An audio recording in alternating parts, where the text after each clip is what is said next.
morning, everybody. Just so you know, this is the largest audience we have ever had for a HASP monthly meeting. So congratulations to all of you. It's not just a welcome to my fellow HASP scholars, but it's a welcome to Hope faculty, students, staff, members of the community, Black River High School up there.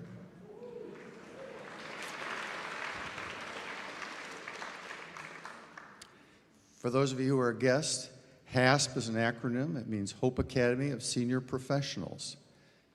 It's a lifelong learning group of which, if you choose to join, you are welcome. There are two qualifications. One, you need to be retired or semi-retired. Number two, you need to have a curious mind. Those are the only qualifications. You are welcome here. As a reminder to our HASP members, in the HASP happenings, you'll be seeing links to changes or revisions in the Constitution. Please check on the link, look through it, email us if you have any questions. We will vote on the Constitution in our November meeting. As a reminder, shut off your cell phones. I just got texted, so Claudia, thank you, wherever you are.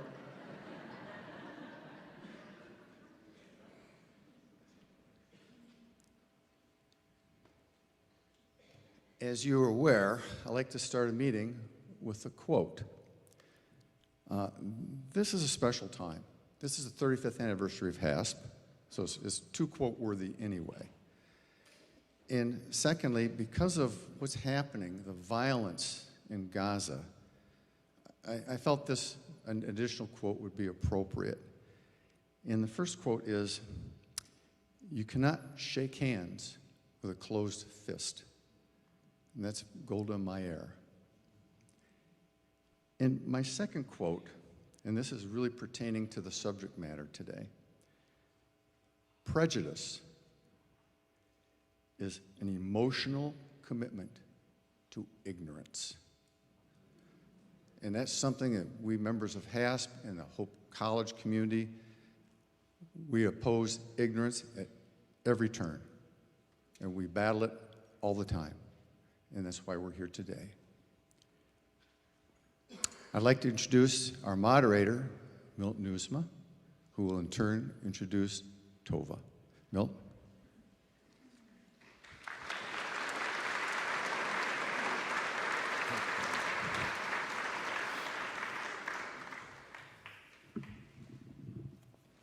Morning, everyone.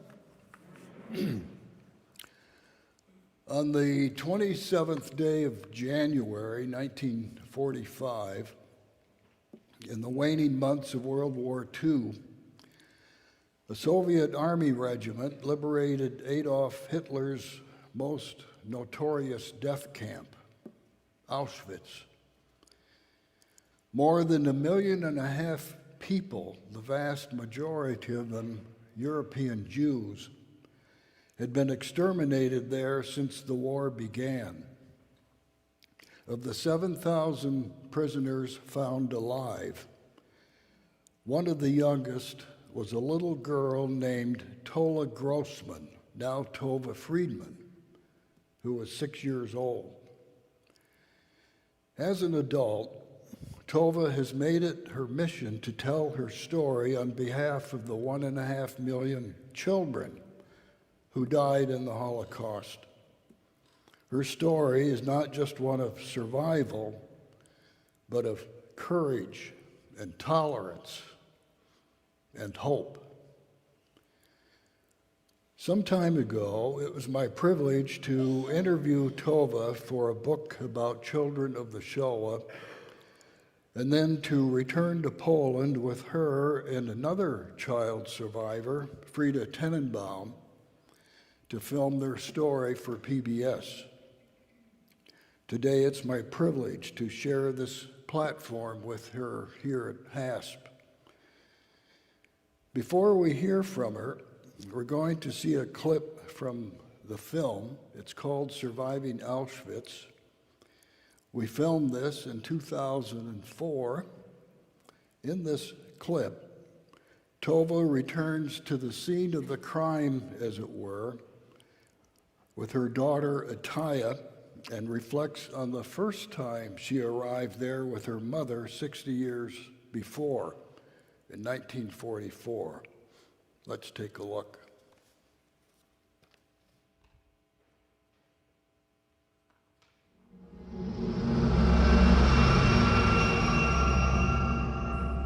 Tova and Frida were just children when they were imprisoned at Auschwitz.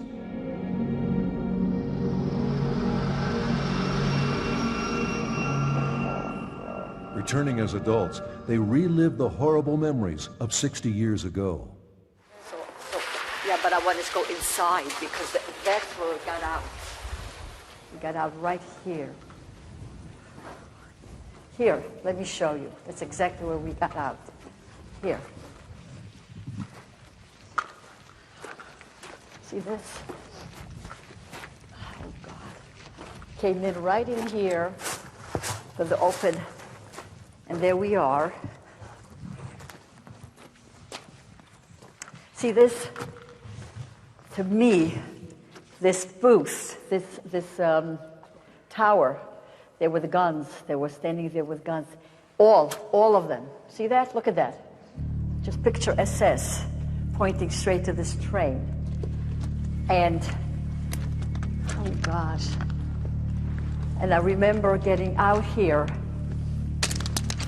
and there were hundreds of people because, you know, we were in the train for 3 days, and it was dark, and it was so hot inside. And I remember the darkness because there were just bodies everywhere. And arriving here was the first light that I just saw in 3 days. I remember standing here, and there were just people everywhere, and then the dogs were... After a torturous 3-day ride in a cattle car without food or water, Tova and her mother arrived at Auschwitz in June 1944. Her father was sent to Dachau. What do you think you were doing here? I mean, did you have any concept of... No concept. Although there were crematoriums in that direction. We knew there were crematoriums there, you know? And I don't know whether I knew exactly that crematorium meant annihilation. You were scared, probably. I mean, we were petrified. I was petrified of the dogs. I wasn't even, you know, they were just here. They were just standing very, very close. They were eye level with me. You know, so, but I knew that there were people, and we were all got undressed here. And we stood naked. Just got off. And let me show you. That was my mother. There was my mother holding my hand just like that. And she said, and I said, and I looked back because it must have been a little further because all these people were in the back. I looked in this direction and I said, why are all these people undressed? Why were we getting so undressed? And she said, they're looking to make sure that we're healthy. If we're not healthy, she pointed to this direction. She said, if we're not healthy, this is what's going to happen to us, that they were going to something. I knew that something terrible was going to happen to us. So when I got undressed, and you were like this, or you were, it's not you. I got undressed. I'm mixed up now. It was me, my mother. I'm just going to show you as if you were, you know, my little girl. And I said to her, Ma, look at me. Am I okay? And I turned around everywhere, and she said, you're okay. Nothing is going to happen to you. And then I believed her. And I said to her, what about you? She said, I'm okay too. And that's how we entered.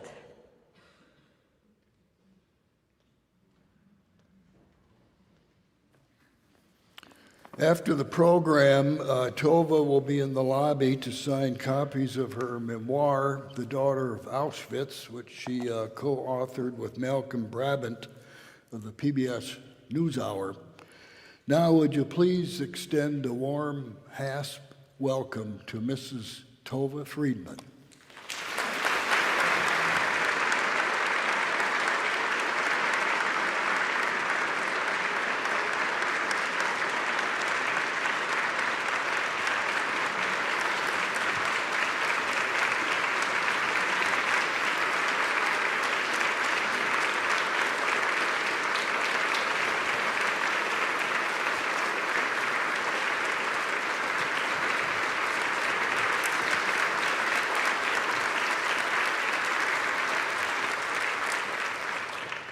Thank you so much.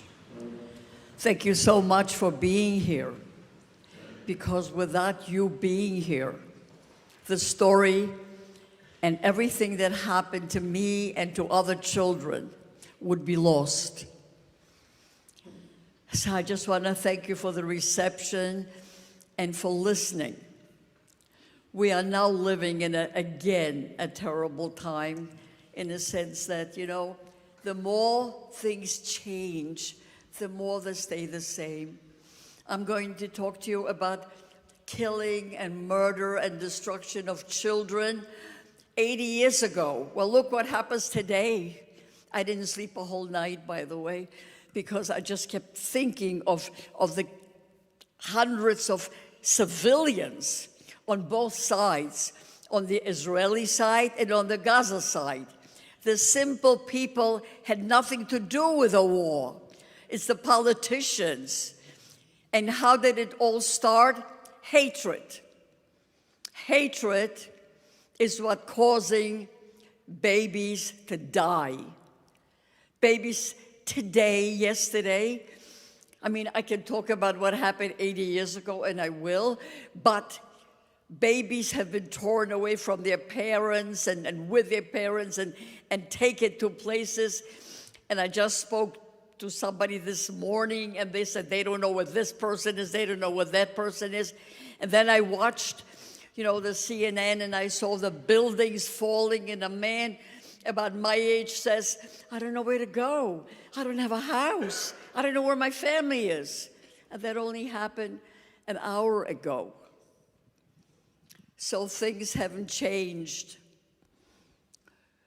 The only difference is that we know about it. And maybe, because we know about it, maybe there is a chance to stop it before everybody destroys each other because of religion, because of a piece of land, because of some kind of politics, which I, by the way, don't even get, because don't understand the politics so much. So, but I'm going to take you, the only thing I could do is talk about it. I have no idea what good it does. But you know, even if there is no hope, your obligation is to hope.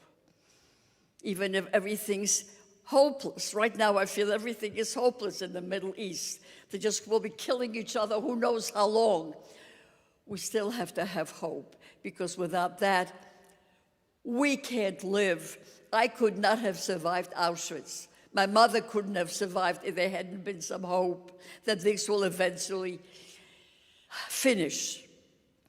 So let me take you back, because 6 million people being murdered, gassed, starved, and so forth, and 1.5 million children is a number. It's a statistic, and it's so large.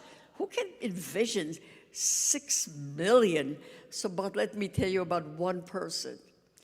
And the reason that I'm telling you, the story isn't only mine, because a person's one story is not that significant. It's interesting, but it's not that significant. It's a story of all the children who aren't here. I was not richer, I wasn't smarter, my parents didn't have special kind of, you know, a knowledge. No, a lot of it was luck. 95% was luck. And you know, sometimes when people say to me, you were chosen to live, I said, no. If I was chosen to live, why did the other children who were chosen to die? What did they do? They didn't even know, they weren't even aware that there was a war, and they were shot and killed. So I want to take you back and tell you what hatred did 80 years ago, and then you can see what hatred is doing now. Very scary, very upsetting to me, and I'm sure to all of you. Because when people are murdered somewhere in the world, I think it's a problem for all humanity, all of us. because we have much more in common as human beings than we have differences. We may be different religion, we may be different color, we may have different ideas, but basically we want the same thing. We want to live in peace with our families. That is the basic idea of most people. And another thing we want to be remembered.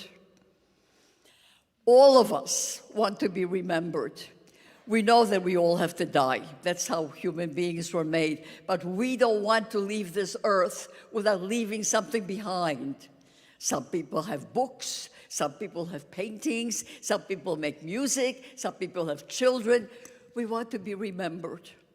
So that I am the memory of those 1.5 million children that aren't here to talk to you. They can't see anything. And let me tell you, when people were put into those cattle cars, and just before the doors closed, they said, remember us, because they knew there'll be ashes. Let me tell you, all of these atrocities don't happen suddenly. I didn't wake up in Auschwitz one day. It happened so slowly that you didn't even aware what was going on. That's why I'm talking here to especially young people. There's schools up there somewhere, right? People, I thought there were some high schools up there somewhere. Anyhow, to not only speaking to young people, but to all of you. We have to be watchful at what's going on. In my town, there were 15,000 Jews. I have to mention the name. You'll never go there. You won't even pronounce it. But because it's gone, and in my memory, I'm the only Jewish witness at this moment of the entire town. 15,000 Jews lived there before the war. At the end of the war, there were 200. Thousands and thousands of children, because the families were very large. They were religious, just like Catholics and Orthodox Jews. Children are supposed to be a blessing. So they had blessing after blessing after blessing. Had a lot of children, right? And it's great. I mean, you know, so there were so many children at the end of the war, there were 5 left. One is somewhere in Europe, I hardly know her. 4 came to America. At this moment, today, I am the only speaker because the other 2 died. 1 is left, wonderful woman. She lives in Boston, but she is 5 years older than I am, and I'm 85. So she's almost 90, so she speaks much less. So in a way, I represent all the Jews that were just killed, and all the children that were starved. So let me tell you how this started. And again, slowly, there were rules. The Germans made all kinds of rules. Jews cannot go to school with the other people. They cannot go to the movies. They can't use the libraries. They can't. Happened very slowly. And once I asked my father, listen, you saw, he was a very smart man. You heard what was going on. Why did you just keep on, going business as usual? You know what he said to me? Oh, yes, we heard all about the crazy man in Germany. And you know what we decided? Somebody's going to kill him, assassinate him. Oh, God, who's going to listen to this crazy person? Well, millions and millions and millions of people listen to that crazy person. And that's how he was able to do all of that. He couldn't have done it alone. He had intellectuals helping him. Do you know who were the first corporate? This university, okay? Professors, like here. I don't know the professors, and I don't want to give the place a bad name. It's a gorgeous building, so don't sue me that I'm saying something negative. All I can tell you is that all the professors got together in Germany and took great books and burned them. They had parties, book-burning parties. All the ideas were gone. The Bible was gone. Everything. All the American writers, English writers, they called it decadent writing. Gone. So it happened very slowly. And then one day, they bombed all the synagogues and all the stores. It was called Kristallnacht, which is the day of broken glass. And my father still didn't leave his place. But when things became so, when he can't walk the streets, because we lived in a very big, he had left his small town, Tomaszow Mazowiecki, and moved to a bigger city. He had big thoughts, he had plans. He was going to be a businessman. He was also an actor. All this was going on in Europe, and he was thinking about his own careers. A mistake. And this is what we have to be aware. We can live our private lives, but you've got to be aware of the outside society. And all of a sudden, he realized that he can't do anything in that town, in Danzig. Danzig was a very big city. So he came back home, and this is something that I was told. I was too young because I was born one single year before the war. I was born September 7th.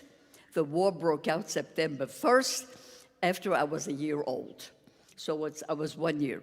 So he came back to hometown to be with his parents. When things are tough, you want to go home. You want to go home to your mom, to your dad. And by then, he found everybody in a ghetto. Let me tell you quickly about the ghetto before we go to Auschwitz. The way it worked is, the first thing they did, in order to kill us, they have to find us. How do you find people? You put them in a place where you know where they are. Of course, you also have to walk. There was an ID, and the ID is Jude, Jew. If you were found, the Germans came to our town in 1940. So I was 2 years old. Everybody had these IDs, and if you were caught with the ID, you were shot. When they came to our town, the first thing they did was kill all the teachers, kill as many elderly as they could, and kill all the children. Almost immediately, kill all the intellectuals, all the rabbis, all the doctors, all the lawyers, Jewish, only Jewish. Why? Because, it is very difficult to destroy a people. Just think of it. You have the idea was not to have any Jews on earth anymore, that you will see us only in museums. And Hitler was building museums so that you take the artifacts, whatever we are, whoever we are, into museums. However, he can't do this on his own. He needs help. Where does he get the help? From us. So if you kill all the children who are useless, after all, what are the children for? They get sick, they bother the parents, they have to be fed, and parents can't concentrate on going to work. What about the elderly? Same thing. Who needs the elderly? By the way, I hardly saw anybody with gray hair till I was in America, because children were considered from age 0 to age 11 and 12. Those kids were killed. 12, you were considered a worker. That was all organized. It wasn't haphazard. And elderly, by the time you reach 50 or 60, you're useless. Kill everybody. So who was left? Just think about it. How do you destroy a people? Destroy the family. What do people have? What do they have inside their psychological mind and their physical thoughts when they just saw their parents being killed and they just saw their children being killed? How? They were involved in digging the graves. I am talking, this is before the concentration camp. This is the ghetto. The ghetto. They had us all in one place where they can find us. We had IDs, And we also had bands, just in case you didn't get the ID fast enough, you didn't show it to them. You were a band with a Jewish star on it. And if you were found without it, you'd get killed. So just picture it. The people that were sort of allowed to live for just a little while, not an awful lot of time, were people who could work. And they had working papers. Working papers was your passport for life, for living, for not long, by the way, just as long as you were useful. If you weren't useful, you would be shot. So my mother, my father had working papers. And what happened to me? They put me under a table. Now, ghetto was that you lived with a lot of people, and I would say 40 people. You know, interesting, but the numbers vary, and my parents couldn't talk about it. My mother could not talk about it at all, except she cried when she thought of her family. She lost 150 members. She had 10 brothers and sisters with all their children. Not a single person survived. She was the sole survivor of her family. And when she turned around 45 in America, we lived in Brooklyn, she just died. She kept thinking she doesn't want to live. What's the point? She missed the family, and she felt such guilt for being a survivor that she died. I was 18. My father had 8 brothers and sisters, and some of them survived, so he was a little bit less depressed than she was. However, so here we are in a ghetto with all of these people. The ghetto is so crowded because they stuffed us all in a very small place that there were diseases. Typhus was rampant. You could see children walking around without parents. And no, if you lose your parents, you lose your food.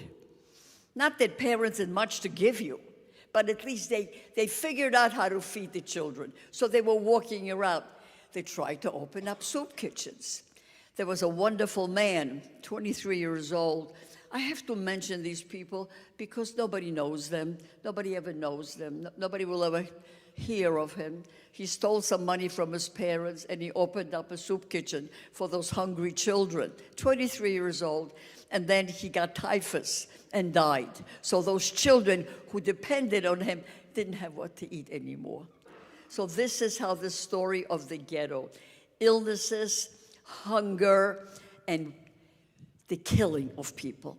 I was under the table, not only to hide. There was no place. There was no place for me to be. There were no beds. I mean, maybe my parents shared a bed, other people. So, but I got used to it. In fact, I knew nothing else. I thought it was great. You were under the table. It's safe, it's warm, I had blankets. Every so often, my mother gave me some soup, which was potato peels. Potato peels was a luxury. You know, I never knew what they did with the potatoes. It's interesting, I really should find out. It never occurred to me to ask. I said, what did they do with the potatoes? Who took the potatoes? I suspect that they were taken by the German army. They would eat the potatoes, and they gave us potato peels. I mean, who else would have the potatoes? So, okay. So I there, and I witnessed the death of my grandmother. They took her out. She was elderly, and they shot her. They didn't even, sometimes they would take people and shoot them in a Jewish cemetery. But they didn't this time, you know. Whoever shot her didn't feel the need to give any kind of respect to her body. I mean, after all, Jews are not people. We're under people. That's why later on they numbered us, because a person and is a name gives you a personality.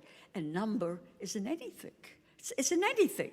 So that later on they tattooed you with numbers. But meanwhile, so my grandparents. And then one day my father comes home and he says to my mother, I just put my parents on a truck. Now, I was standing listening. My parents had a policy to tell me the truth, everything. My mother taught me from the very beginning that I remember speaking that I have to behave in a certain way, and that whatever I see is happening is really happening. Yes, my grandmother did get killed, shot, yes. And now my grandparents were taken on this truck, and the truck was going outside of town where my father and able-bodied people, the workers, could dug the graves. They dug the graves for their children and for their parents. And what they would do with the elderly, they had, by the way, I want you to know something. Whatever I'm telling you was duplicated hundreds of times in other ghettos. They had a plan, you know, and a specific plan. They knew exactly what, there was no question how it should be done. Every single ghetto wasn't different from another ghetto. So they took them, addressed them. Another thing, when you undress human beings, they're no longer human beings. There is no shame, there is no privacy. Men and women, do animals have clothing? They don't. So we didn't need clothing. So they took my grandparents and they had them stand in a certain row with other elderly. They very seldom did one at a time because it was a waste of a bullet. So Emmy and my grandparents fell into the grave. When I went to visit Poland, I don't like that place, let me tell you. The whole country is one big cemetery. One big cemetery, wherever you go. And you know how big the graves were? The graves were like maybe from this edge to this, and they were deep, so that hundreds of people, nobody bothered with individuals. They weren't humans, so just drop the bodies in and out. That's how I remember how my grandparents were gone. I had a favorite uncle. You know, we used to visit each other in a ghetto. Inside it, you couldn't go out, but inside you could move around. And he would come and visit once in a while. He was an intellectual. He was born in Germany, spoke a perfect German, came when Germany threw its Jews out. He came home, and he married my aunt, and his German was perfect. So he went right away to the Gestapo, and he said he'll be their interpreter. He thought maybe he'll help save the family. They shot him right there and then. There was no interview. He said, that's what my father told me. And my father came back, he said, you won't see your Uncle James anymore. But I knew. By then I was 2 or 3 years old. I knew. Okay, they were taking the people. One of the terrible words is the word selection. They were taking all these people and put them on these.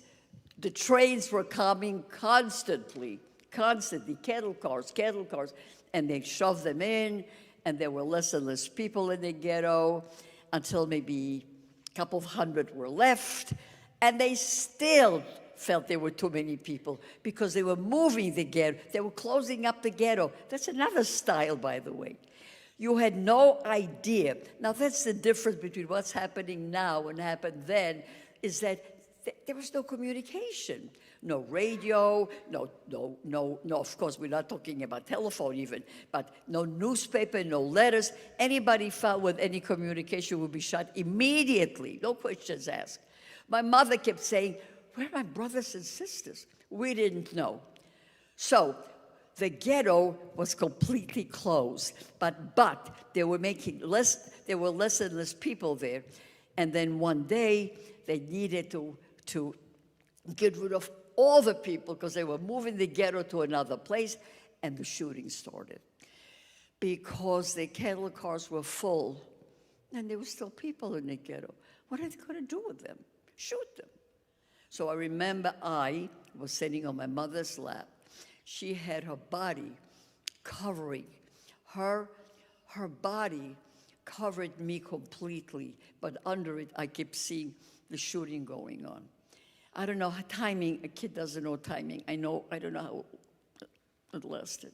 When it was finished, it was just strewn full of dead people. And I remember she took my hand, and I never let go of her, by the way. I was beside, when I was not under the table, I was holding on to her. And we still were a family. We still knew mother, father, child. We were still a family. No extended family. They were all gone. So we walked around, and she said to me, we're going to go inside the barracks, and we're going to clean up a little bit. I said, really? She said, yes. We want to clean everything. So then, now I heard it, but I didn't get what it was. If the Red Cross comes, there'll be no sign of anything. So we became the cleanup squad, about 50 of us. It wasn't me, I wasn't counted, but I wouldn't let go of her hand. So I followed her. And I remember going into these barracks and cleaning up. I saw toys, I put the toys back on the shelf.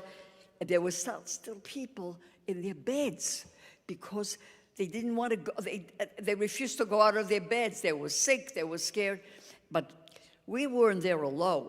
We were cleaning, and the Gestapo was behind us. And when they saw that there was somebody alive, they would shoot them. That's how the end of Tamoshov Mazowiecki. There's no Jews in the town anymore. Nobody's there anymore. I was there with my daughter, my grandkids. Gone. Not even a sign the Jews were there. So they took us up. I remember my mother saying to my father, oh, we did our job. They're going to kill us. And my father said, no. They took us on a truck, and we went to a different place. And that was called Starchowice. It was a work camp where my parents worked from morning to night in a factory. Again, and the kids there were very few kids left, by the way. We were just roaming the streets. We weren't sure exactly where we were, but we had no food. But I knew that my parents are coming home from work, and they'll give me something to eat, tiny piece of bread. All of a sudden, I heard, they heard there was a children's selection. So my parents hid me in a double space, in a like a crawl space, and from the window, little window, I saw all my friends gone. That was the end of the children, the kids I used to play with, because my parents were a whole day, and my mother taught me rules. And let me tell you the rules that she taught me. No eye contact, she said. When you see a German coming towards you, stand still. If you don't stand still, his dog will kill you. Because the dogs have they are trained to kill if anybody runs. So they won't know that you're just running or playing or something. So I learned to obey rules. My mother taught me because she knew that one day I may be alone and I have to take care of myself. By then I was 5 and I listened. One time she took me to a shooting to show me the consequences if you don't follow the rules. So everything was taught to me by showing, and I listened. And I got it. I wasn't like a 5-year-old that I have kids, grandkids, and you have kids and grandkids. It's a different world. The kids grow up in a different way completely. And then all of a sudden, I was up there, and I thought to myself, am I the last Jewish child on earth? By the way, I didn't know what Jewish was at all. I had no religion. I knew the word Jewish, but I didn't know what it meant. So, but I knew that being Jewish means death. So when there were no more children left, I wasn't surprised. My mother said to me, you can't walk on the street anymore. They'll see you and kill you. You're supposed to be no children here. So she locked me up. I have no idea how long it lasted. Probably weeks. She put a blanket on the wall, on the window, and this is what she said to me. You are not to go near the window, because if you just open up a little bit and they will see the movement, they will come in here and kill you. You're not supposed to be alive. let me tell you, all the time I was in the darkness. Never came near the window, not even close to the window. I stayed in my bed, and at night, I knew she was going to come and give me something to eat. Because when they had you as workers, and my family were pretty good workers, they gave you extra food. That food that she got in the factory and my father got in the factory, she gave me. So that I had food. And you know, I'm lying there thinking, well, at least I am not taken away from my parents. At least my parents are alive, and I'm going to get some food, and I am warm.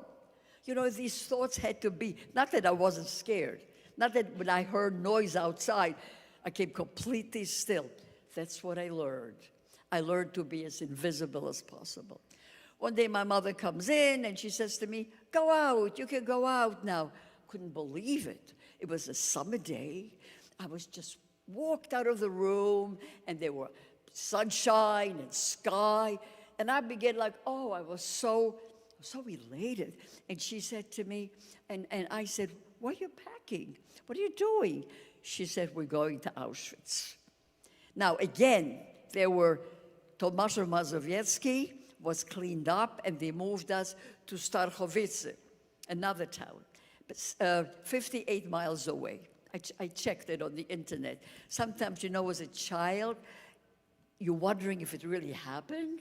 So I said, gee, I went from this town to that town. I was in a truck. I wonder, how far was it? Was it like 500 miles? So I couldn't have been in a truck. But it was 58 miles. So I was on the truck. Do you know, reality is something very difficult, and my parents didn't talk about it, and my mother died very young, so that I didn't have the 100%, so my memory is my own, as much as I can remember, and that's because she always spoke to me. So she said, I said, oh, going to Auschwitz. I know Auschwitz. I know the names, Auschwitz, Treblinka, Majdanek. They were household words. People were going there all the time. And I was worrying, oh, we're going there. Okay, but meanwhile, I'm gonna be outside a little bit. She got a little suitcase. I don't know what she put in there. We had nothing, maybe a few pictures, maybe, I don't know what she put in there. I didn't check what she was putting in. And then we started walking, and the trains were waiting. That's when this is the second time my father cried.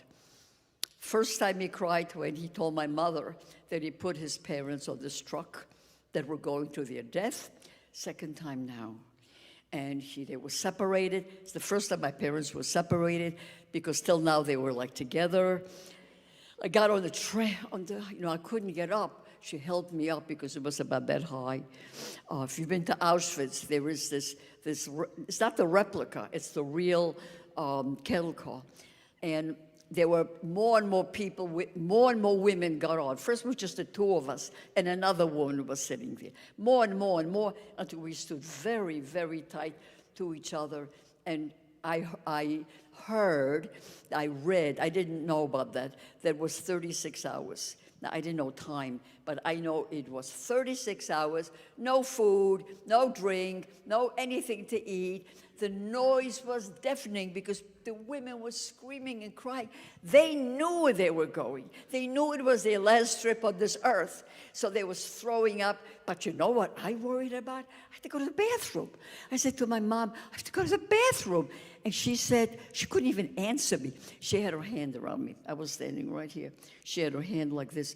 And I was tiny, and it was very dark because the windows, if any of you saw those cattle car, tiny windows on top, light hardly came in from where I was standing. And I realized I had to go where I stood.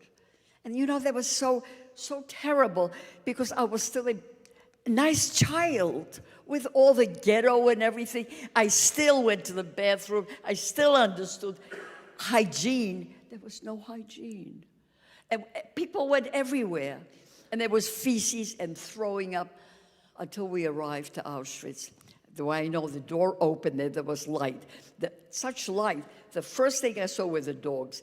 And that's when I said to my mom, I'm going to die now, right? The dogs are going to kill me. She said, no, you're going to stand still. And all of a sudden, she says, get undressed.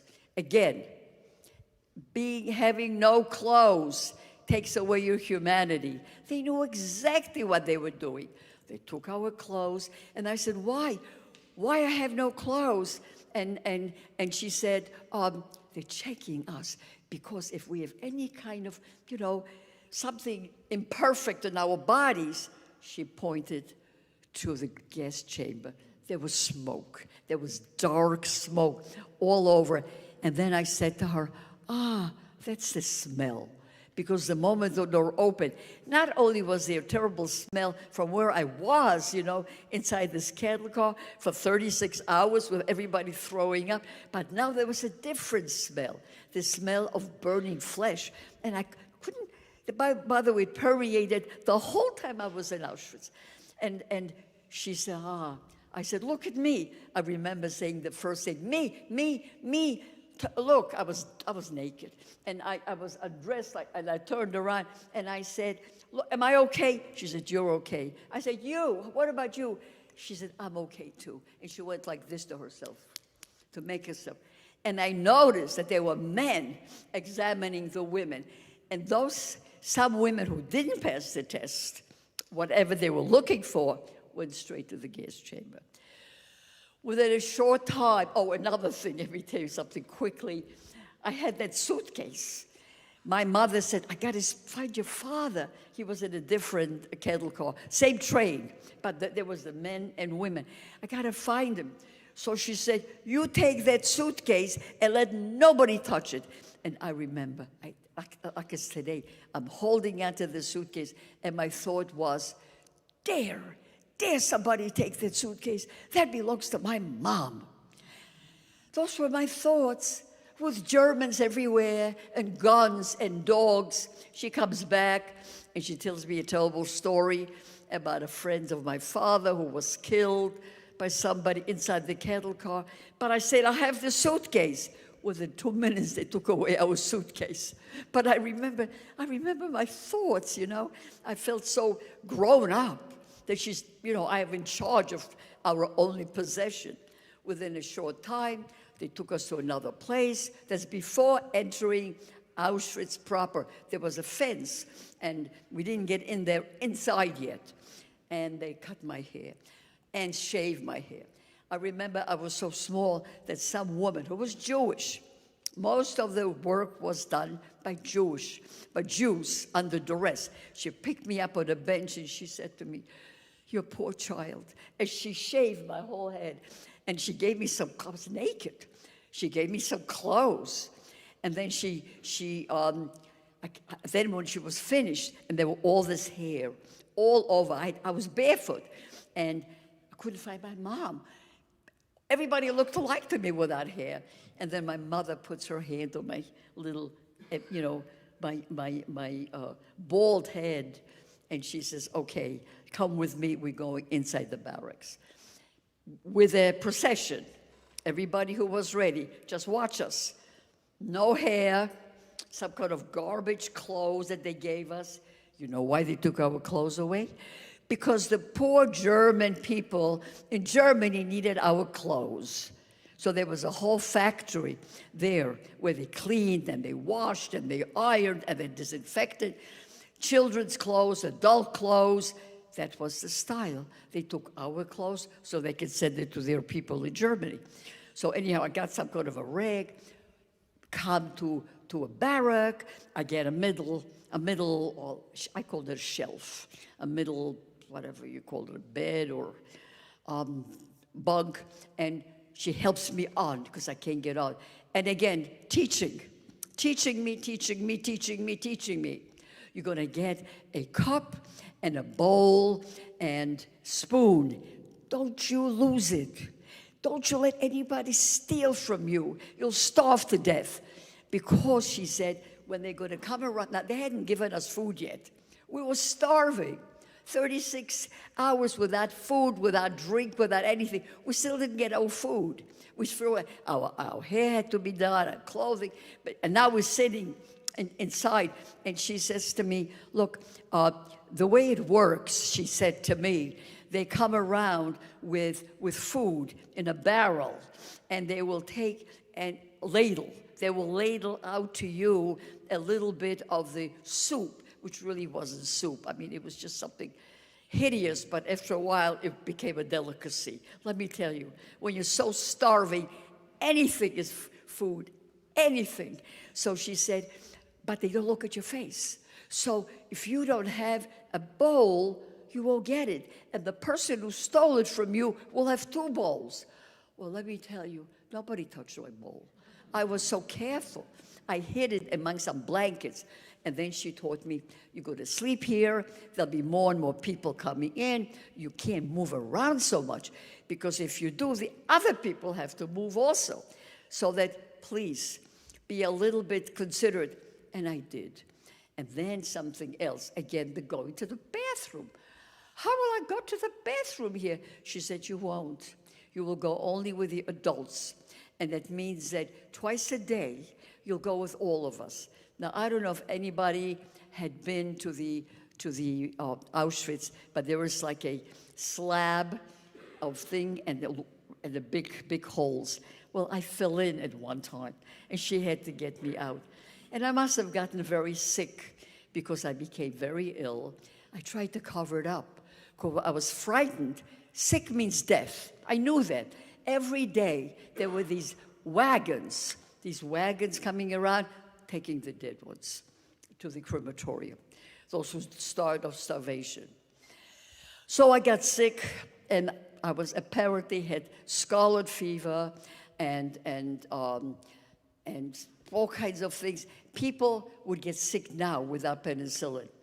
I survived, but I didn't see my mother. Somebody came and took me to the children's barrack.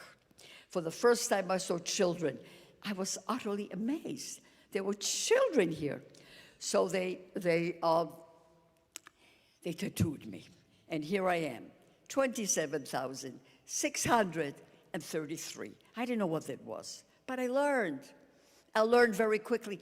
I learned survival. I learned what it meant to follow orders. So when I didn't know the word, I couldn't read. I didn't know numbers, but the woman said it to me, the number. So I repeated it. And then one day, I'm giving it a little bit forward because you may have questions and so forth. I get a little package, and the package is a little piece of bread inside a little bag, and it says, "Happy 6th birthday." I was 6. I didn't even know I had a birthday. So there was a piece of bread in it, and I was going to save it for when I'm going to die, because my bunkmate, she was 12. She was so old as far as I was concerned. She died from starvation, but I said, it's not going to happen to me. I am going to survive. And at night, gigantic rats ate it all. So I didn't even taste it. Let me go a little bit. One day they came to us and they said, you're going to get a great breakfast. I knew what that meant. They gave us the most delicious breakfast, something wet, something warm, like a porridge. It was time to go to the crematorium. That's what they did before. And we went, I ate it, and we got all dressed, and we started walking, and I hear somebody's voice calling me my name. Who is that? I thought, oh, it's my mother. She's standing with all the other women. And she says, where are you going? I said, to the crematorium. So we walked to the crematorium. Let me describe it to you. But it's about a half-hour walk from where we were. Freezing outside. We go down the steps. There was this gigantic room, probably the size of this room. Very, very big, with one door with a window, which we knew that was called the showers. And they undressed us again, naked. Here I am naked again. And they give us some kind of a towel. They're telling us, look, the clothing is there. Hang up your clothes, because there were hooks all around with numbers. So get to know where you are. And we all, little kids, began to check, where are the numbers? I don't know what happened that day. I must tell you, I just don't know. But within hours of freezing, they told us to go back. There are many theories. I could give you 2 or 3 later on, but So we went back. So going back, I hear my mother's voice. What happened? I said, apologetically, they couldn't do it this time. They're going to take us next time. And I thought to myself, and the women started screaming. And I said, why are they screaming? Every Jewish child goes to the crematorium. Let's go a little bit fast forward. I wake up in the morning, and all those children, and there was chaos outside, shooting and dogs and barking, and the door is open of the barrack. Nobody dares go out. We're too scared, too much noise, no food.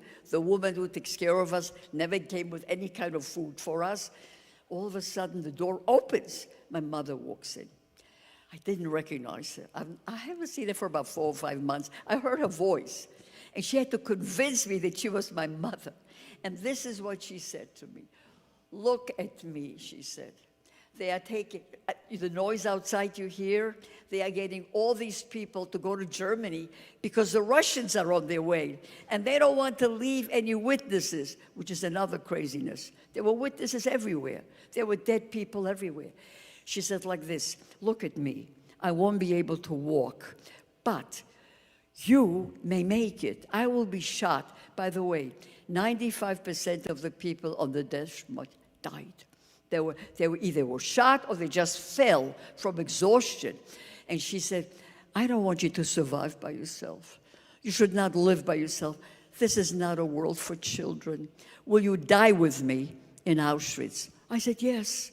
I was so happy, anything. I would say anything. So she took my hand. We got out of the barrack. It was such chaos outside. I can't begin telling you.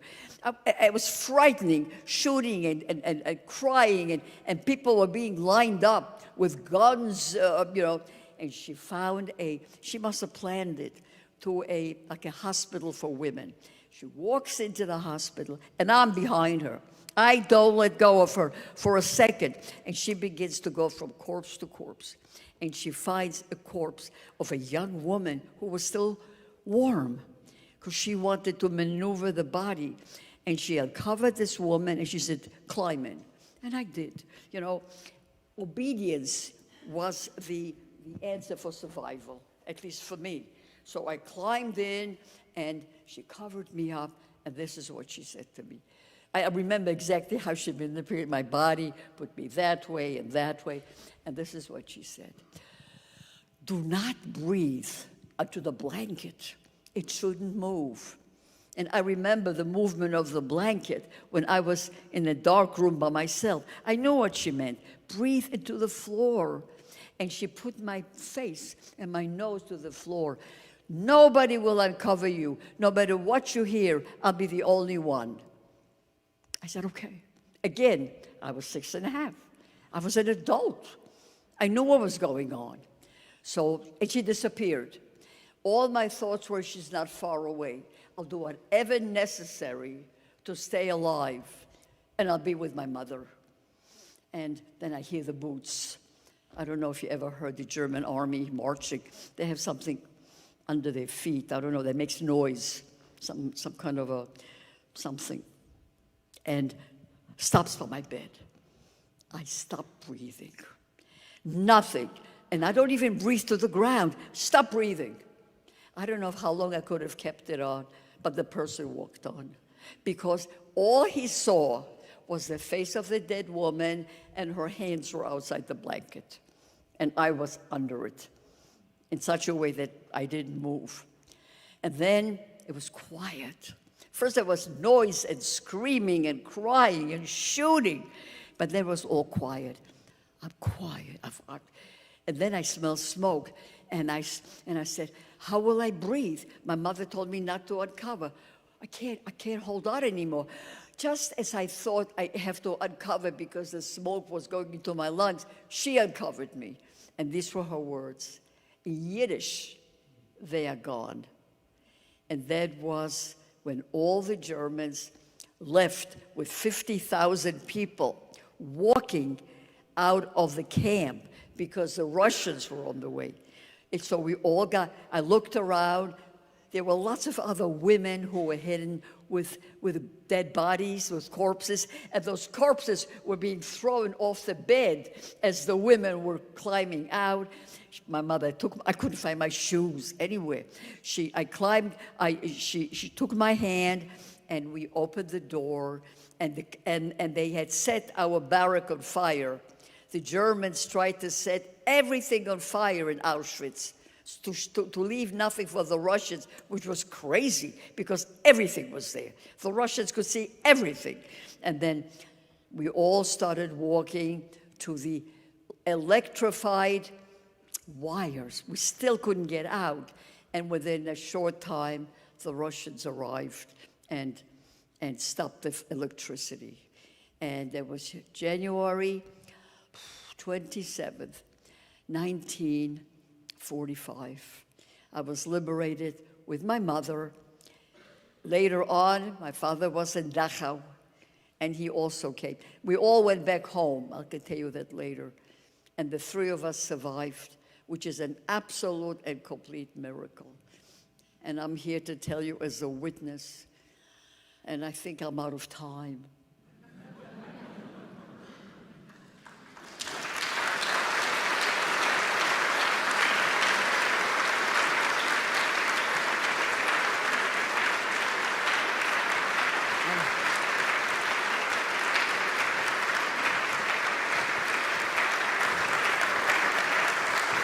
Thank you. Thank you.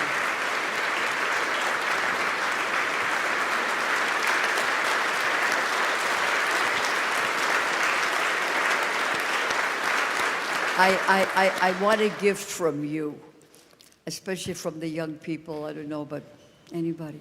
Please remember my story. There's nobody else to tell it after I'm gone. I'm going to speak as long as I can. But please, now that I told you my story, it's your story. Please share it with other people. If you ever meet people and tell you that it didn't happen, that it's all a made-up story, so you know it happened. And especially the young people in the audience who will be going to high school, college, and jobs, you'll always meet somebody who said, this is just a ridiculous thing. People don't do this to other people. They do. And let me tell you, they do more than I could possibly even describe to you. It's absolutely undescribable, indescribable. So I just want to thank you and share it with anybody you can. That's the greatest gift that you can give me. Thank you. Thank you, Tova. Thank you.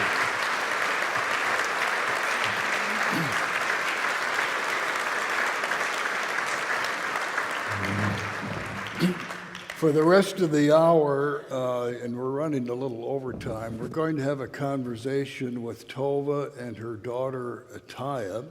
You saw her in the film clip earlier. And where are you, Taya? Okay. There she is.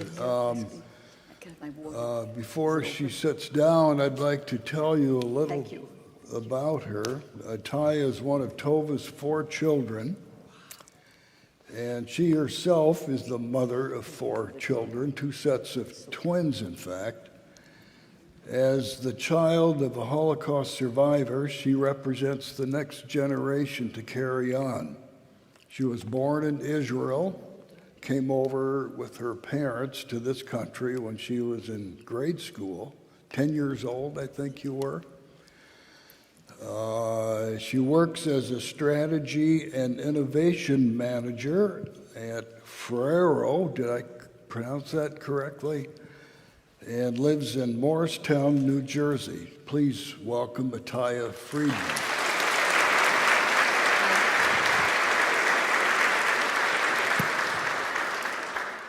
Taya, I want to begin with you. When did you first know or have any comprehension of what your mom went through in the Holocaust, and how did you find out?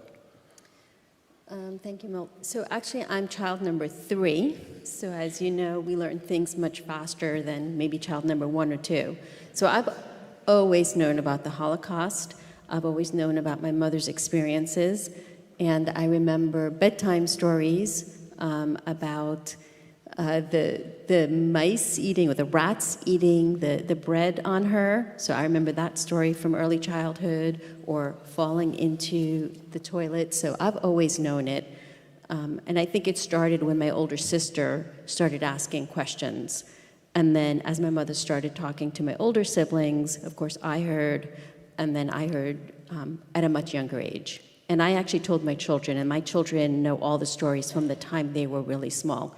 So they grew up with everything as well. Can I say something? Sure, go ahead. I just want to say I admired my mother's parenting philosophy in that telling you the truth, because if you don't, I'm a therapist, by the way, if you try to lie to your children, you lose credibility and they don't trust you in anything.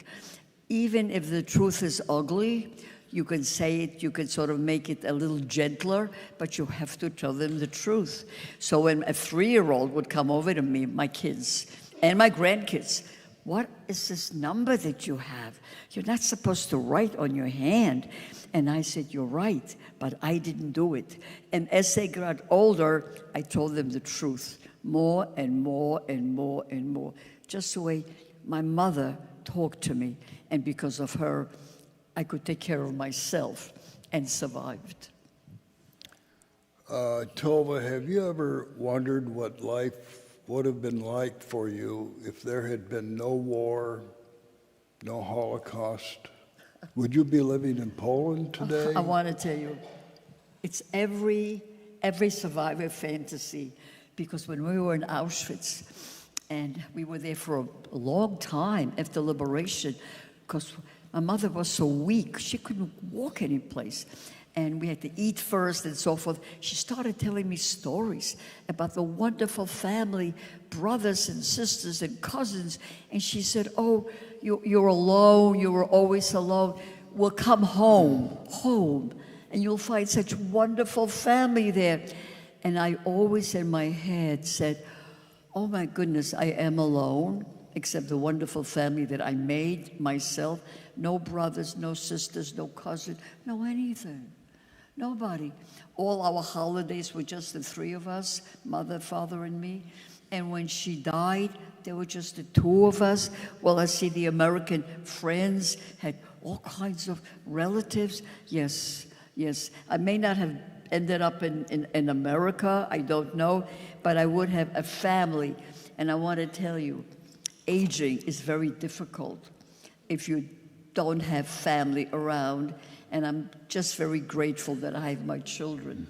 But no brother, no sister, nobody on my level that I can really talk to. So it's very, very, very difficult. Yeah. Taya, what about you? Have you ever considered the fact that if there had been no war, no Holocaust, no Adolf Hitler, that if your mom had not immigrated to the U.S. and met your dad, that you would not have been born? I mean, how ironic is that? Yeah, it's a tough one, because I'm happy to have been born and happy to be alive. But it does come with some guilt and not a lot of responsibility. And the idea is, I'm a child that wasn't supposed to be. And I'm acutely aware of that, so I have to live a certain way and have a certain values, and maybe unfortunately my kids know that. They're the grandchildren that shouldn't have been, so they have to conduct themselves in a certain way, and they have to stay Jewish, because they remember, they're being told, millions of people died for the right for you to be Jewish. So you don't have a choice not to be Jewish. You don't have a choice not to give back to this community. And they've lived that life, and this is maybe a privilege, but also a burden, but very, very much aware that we have this responsibility, and now their responsibility also is to share her story. And one of my sons, works with her, and he does a TikTok with her, and he shares her story with more than 90 million people around the world. He's 18 years old. that's his responsibility as the grandchild who never should have been.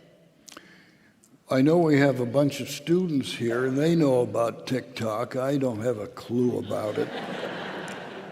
Can you explain, or Tova, your grandson, hooked you up with TikTok. Can you explain what this is about? Well, it was an interesting experience. You see, my daughter works for a company called TikTok, right? Tic-tac. TikTok. It's a chocolate company. And with my accent, I thought TikTok and TikTok is the same thing. So when my grandson came to me and said, Grandma, or Savta, he calls me the Hebrew name, Grandma, could you give me 2 minutes of your time? And those people don't have too much attention span, only 2 minutes. He said, can you talk on TikTok? And I said, why would a chocolate company be interested in the Holocaust? But he explained it to me, and he said to me, just 2 minutes. We were having dinner. This was after dinner. Just 2 minutes. What's 2 minutes? And he said, nobody will ever bother with you. You won't hear from anybody. I said, who am I supposed to hear from? I didn't know. I've never used that forum. Within no time, there were so many people, more and more, and questions. At one time, there were like 50 million? 90 million people No, have viewed her 90 million. videos. What's a million here and there? Yeah, right. People from all countries. People from, forgot the countries already, Australia. One woman wrote on TikTok that she is a teacher. Could she use one of the videos in her class? I said, of course. People from all over.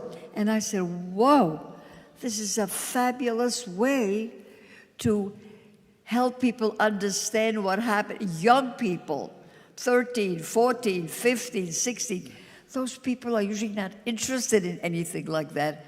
But it's not true.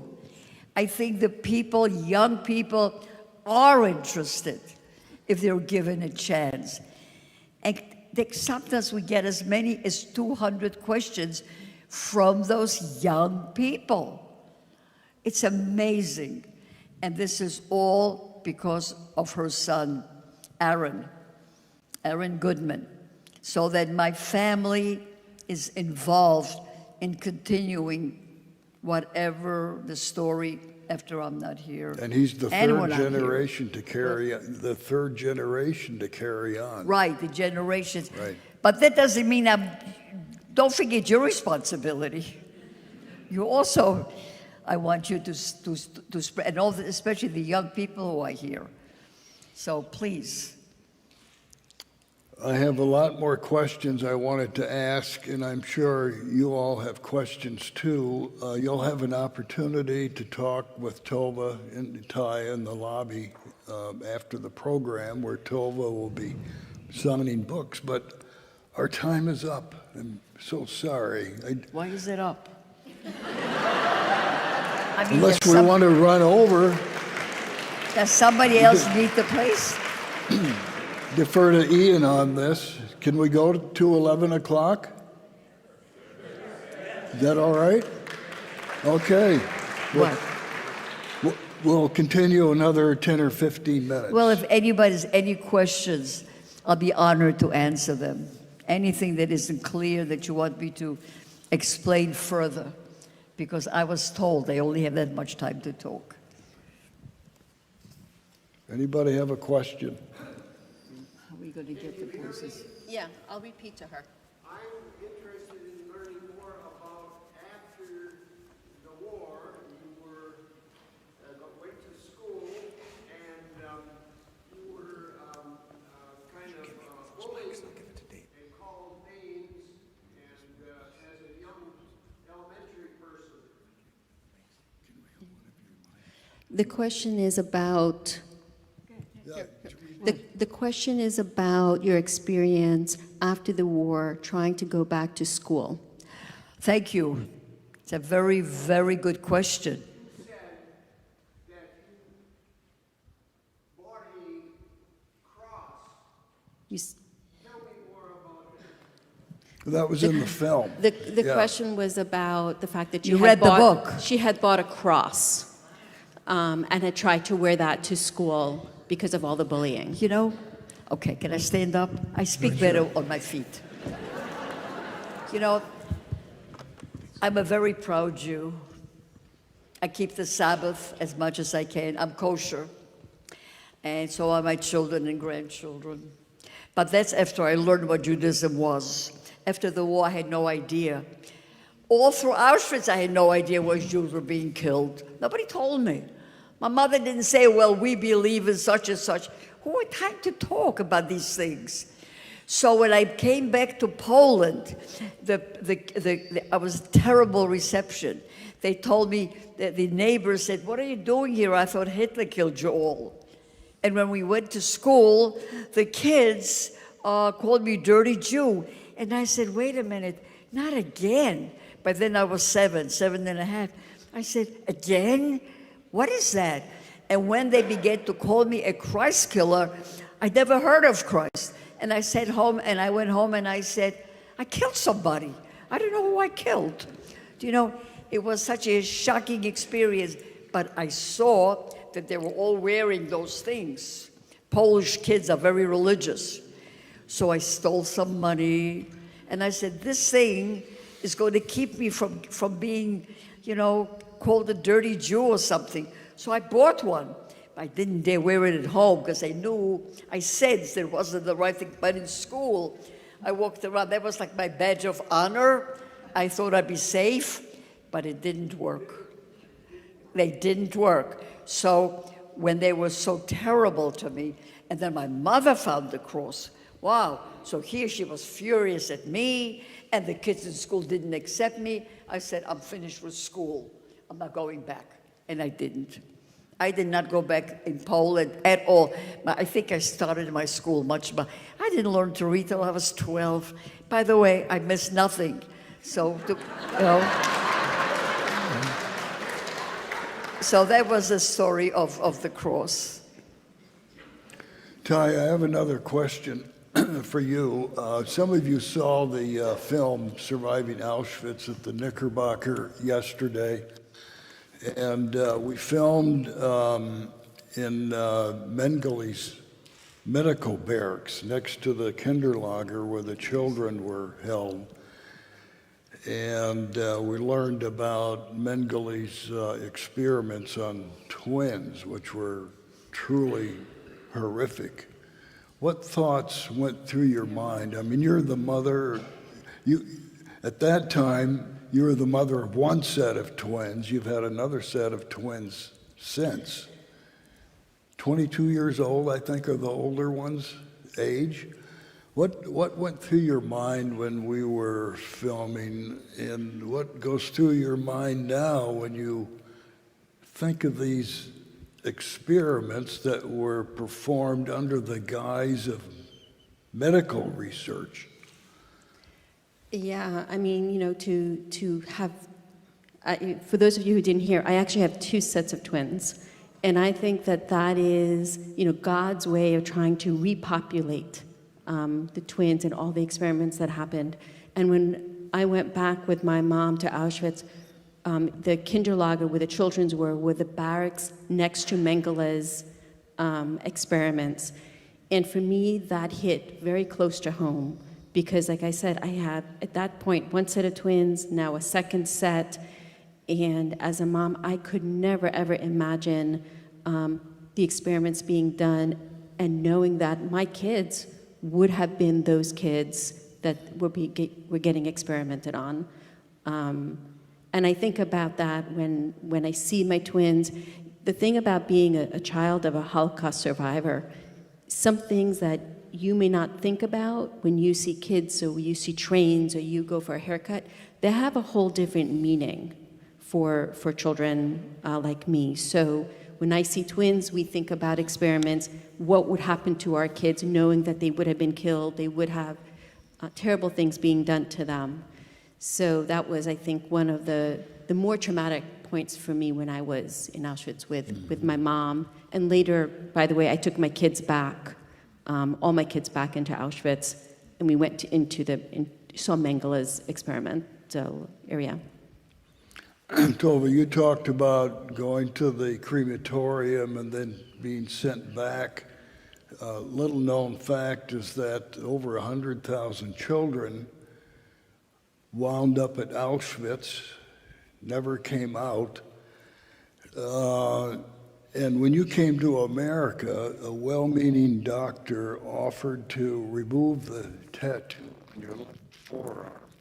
I don't remember the number, A27. 27,000. I don't know my social security number, but I know this. Your tattoo number.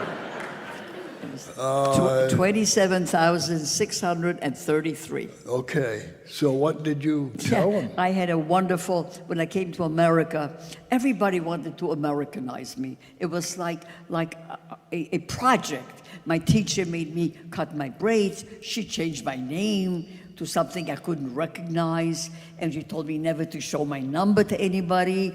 I was going to be forgotten. It was the 50s. They didn't understand trauma. It was a different world at the time. And then one doctor who examined, he said, "What do you need this number for?" He said, I'll give you a gift. I'm going to do plastic surgery, but you're only 12. By the time you grow up, you won't even know you ever had it. And I thought about it, and I said, wait a minute.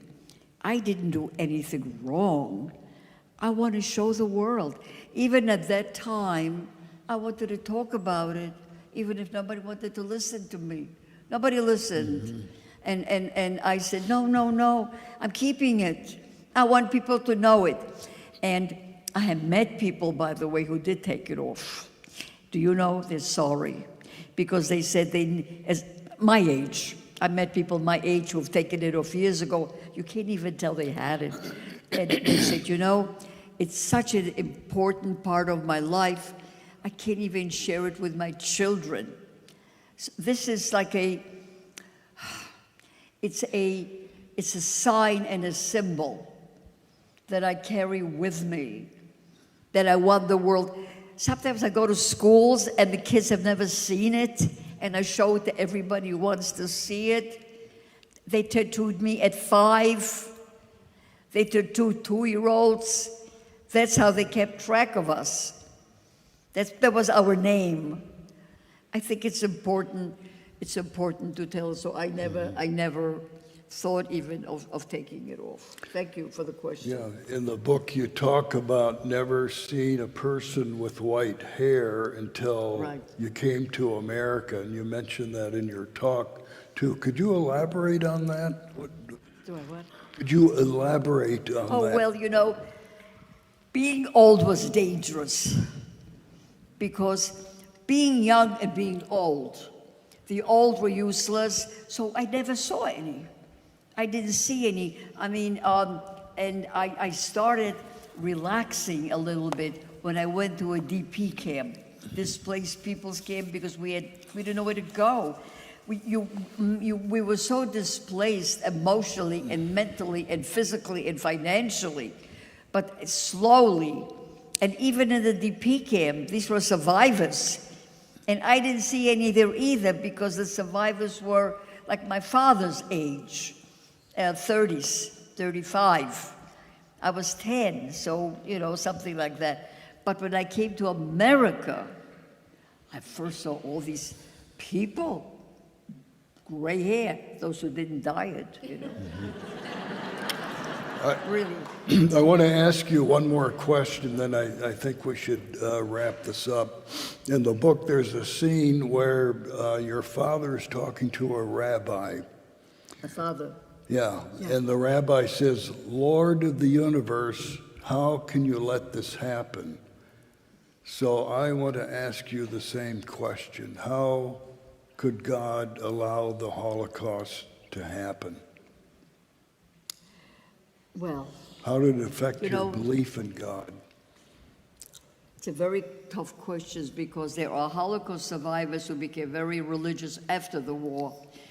And then there were Holocaust survivors who wanted nothing to do with God because they say, how could the people who killed first were the ultra-Orthodox, those who, like my mother's family, who was so religious and prayed and did all the right things. I have a conflict that will be never resolved. Sometimes I believe in a God, and sometimes I say there can't be a God, or he's a very mean God. I don't know. I have no answers. But, interestingly enough, how can I be a Jew and an observant Jew without believing in God? Or sometimes I believe, sometimes I don't. I don't know what it is, and I feel very comfortable being Jewish. I feel very comfortable in the temple. Some of the prayers I don't do because they don't mean anything to me. It's a very, I really don't know how to answer this question. I sometimes believe, sometimes I don't believe. I believe in people more than I believe in God, I must tell you. I believe that we can, in some way, encourage our good side and make the life, eventually make this universe a little bit better. And that's what I'm saying. My goal is one thing in life. Besides memory, I like to leave this world a little bit better than I found it. Thank you. And I think if we all do that,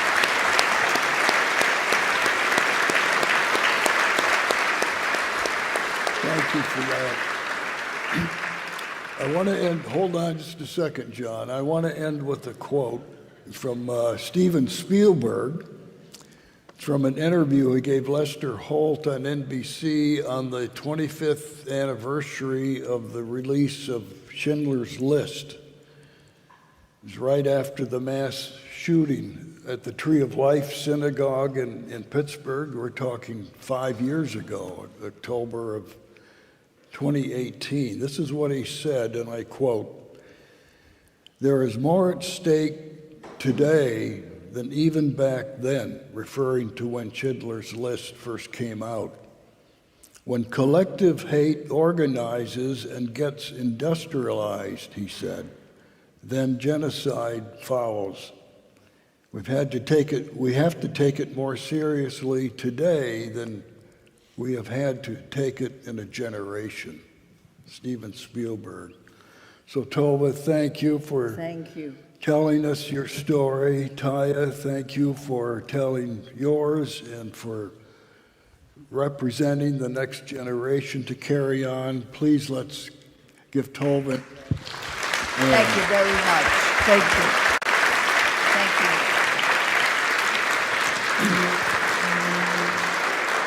Good.